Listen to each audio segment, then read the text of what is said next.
Hi, I'm Dear Franz, and I will show today why sometimes in Photoshop the brush tool doesn't work.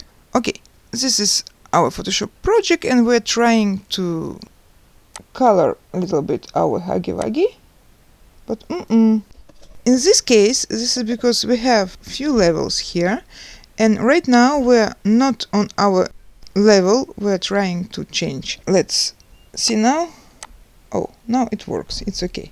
Okay, the next reason can be if you selected something and forgot to remove the selection and forgot to turn off this tool, then you're trying to paint this level, another level, doesn't work.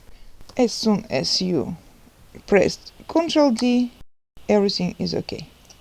Okay, and one more possibility is some options on our options bar are chosen not as it has to be. In your case, for example, like that. Now everything works. Okay, thank you for staying with me and hope to see you soon. Bye!